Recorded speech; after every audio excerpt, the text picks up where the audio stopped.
I bought these stupid wrenches at Harbor Freight about a year ago. I ended up never using them. Threw them in a corner of my toolbox.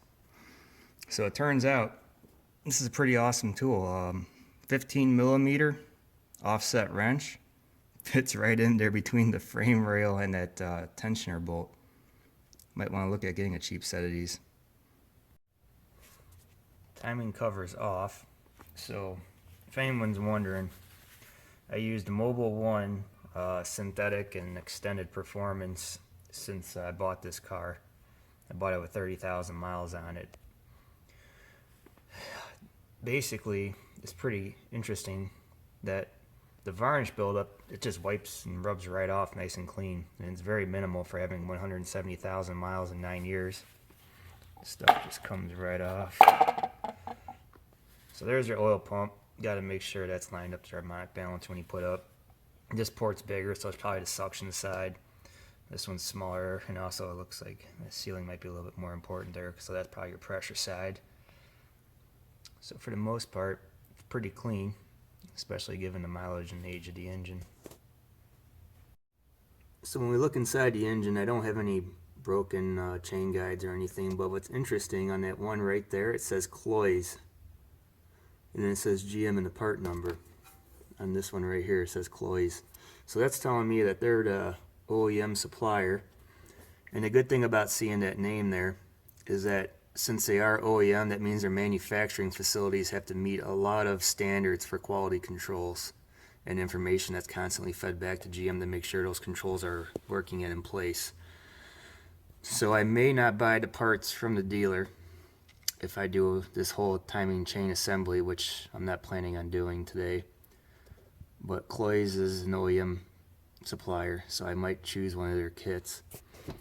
On the other hand, this guy here is the tensioner that I have to pull out and reset and then stick it back in. There's no seal to it. So what I'm thinking about doing here is, usually with a lot of these timing chain engines, you start getting cam phaser codes or just poor running conditions, which I don't actually have yet. All I have was a leaking water pump. As you can see, the water pump shaft is in the sprocket, so everything is set and correct.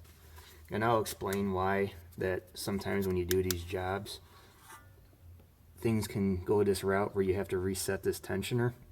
And it all has to do with the tool. The specialty tool is it's got some play in it for tolerance stack up, obviously, and it doesn't pilot off the timing cover because that doesn't appear to be precision pinned into its location. So since the tool has nothing to locate onto, it can locate that sprocket in free space when you pull the pump out, good enough to get the other pump in.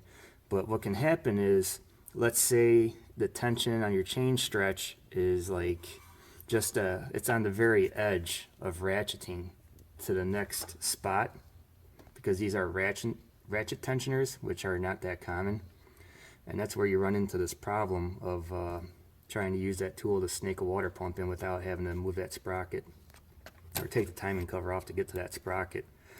So the tool has slop, so this guy might drop about a millimeter, a couple millimeters, and then that guy might ratchet one. And then when you tighten these bolts back up and pull the sprocket onto the new pump, what happens is the chain's now slightly too tight. So at idle, you probably won't hear terribly much, but when you hit the throttle, it'll sound like a supercharger or an electric motor whining.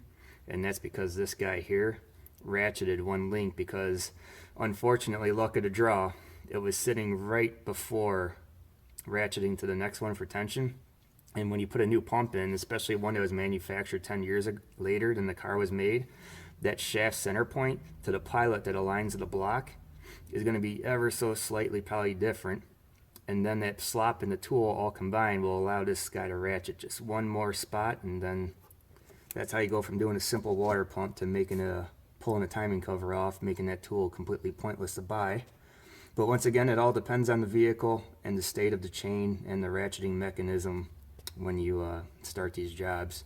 So don't be surprised. You didn't do anything wrong when you use a tool. It's almost impossible to do this thing without the special tool to be able to replace that pump and keep that sprocket in place. There was one guy on YouTube, I got a good laugh at this guy because I was trying to understand more about this. The the guy actually stuck a bolt and let the sprocket just chill out up there. And somehow he managed to get that sprocket back on. But what he didn't understand was this ratcheting tensioner, it all the way extended out. So when he somehow managed to get that sprocket on the water pump, something's got to give now. So he broke the chain tensioner guide. And he did actually manage to get the sprocket on, but the tensioner was broke now down here, the plastic. So he basically had to replace the entire assembly at that point. So yeah, if you see on the internet people complaining that, oh yeah, you didn't know how to use a tool, no, you used it right. It was just luck of the draw. If that guy's right on the cliffhanger edge of ratcheting one more and you mess around with the sprocket, just a little bit of slop in the tool is going to put you into having to pull the front cover. So let me show you the tool and what I mean. So here's the specialty tool, and if you go on the internet, you'll see complaint after complaint, people saying, oh, I'm a better mechanic than that guy, blah, blah, blah, and that's why when I use a tool, my vehicle didn't whine like this. Really, it's just a matter if you have luck. Basically, the way I say in my life, if I didn't have bad luck, then I'd have no luck. So I was concerned about using this tool when I looked it over and got it, because I was kind of perplexed by the mechanical engineering feat to do a stack up where this gear would stay exactly in spot in free space floating there with this tool. Now you can see the timing cover, the flat portion of the timing cover up here. It was never designed to stack up to correctly place the depth on this gear. So that's why the tool designer had to make a gear where this thing slides in and out. Okay, fine. So, okay, you can make it slide, but the thing is, there's no precision bushings here. This is a very sloppy fit for probably tolerance, stack up, machining, manufacturing. I don't know, but it's really sloppy. So as this guy's hanging out there in free space, because these are studs that just kind of relax there, what'll happen is, if the tensioner is, right on the hairy edge of being one click away from tensioning, but it didn't really need to be there because it'd be ever so slightly too tight. When you pull out the pump and this guy's floating with this tool, you can see that this gear can somewhat twist, or it doesn't stay steady. It can wiggle a little bit while it's sitting there. So your timing chain, when the gear goes like that, because the chain's pulling on it, because you can't release the tensioner without pulling the front cover, that little extra slack when this guy gets cocked, see how it can move up and wiggle like that? That little extra slack, if that tensioner was ready to ratchet to the next spot, it'll do it. Then when you put your new pump back in, it's going to pull it flat and flush again, perfectly, straight across. And then when you tighten it down, you'll turn the car on and it'll do what mine did, where it's going to whine like a supercharger, because now your timing, or your, not the timing chain, but the one behind it for the water pump is ever so slightly just a little too tight. So this tool, it doesn't guarantee you're not going to have to pull the front cover, which kind of sucks, because by design with that ratcheting tensioner, if it didn't have a ratcheting tensioner, this tool would be awesome. It would work all the time. But you're going to have mechanics that are going to run into this where they do everything right, they use a tool right, it's just the design of the system. If you're at one of those hairy edge for the next ratchet, this tool is going to kick you right over, and then you're going to have to pull the front cover anyways. Otherwise, if you don't reset your tensioner, you're either going to wear a guide and maybe it'll be fine then. Otherwise, if you don't wear a guide, you'll probably end up just breaking your chain, and then you're really up a hill. So yes, you can use the tool, and yes, you can do it properly, and yes, by design and mechanical stack up using all your reference points, yes, you may still have to pull the timing cover to reset that tensioner because of all the slop in the tool. There's nothing you can do about it. So now we got the tensioner out, just 2 bolts, not a big deal. Now you can see when this guy is sideways, it doesn't want to go back in. You can see there's a hole here and a hole right there. The objective is to get that guy down in and then stick a pin through it. So to reset the tensioner, you got to turn this guy 180 degrees, push it in, turn it back, and then you stick a pin through it, put it back on the car, and then pull the pin.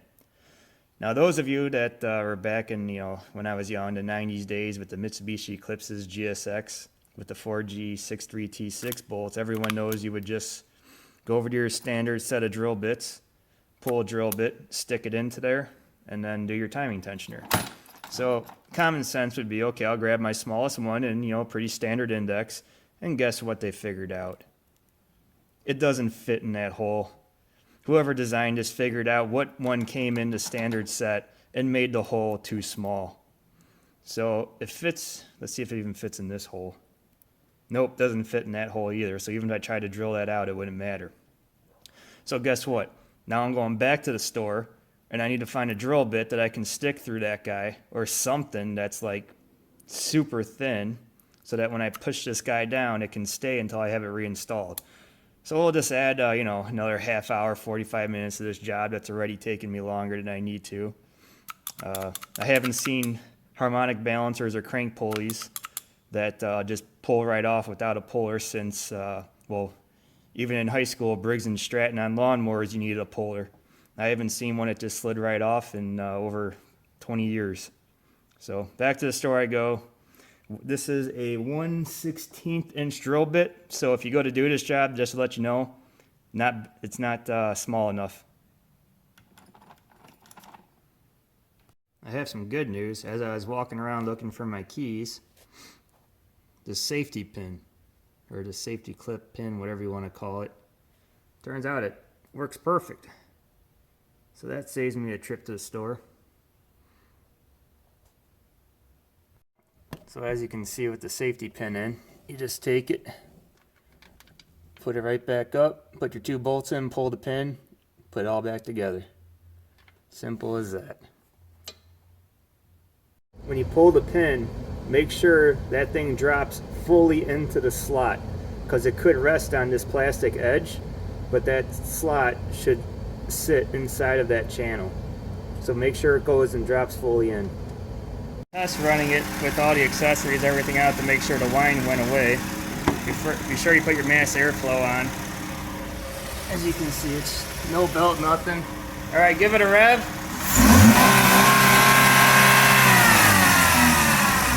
So the whine's gone. So it was the tensioner.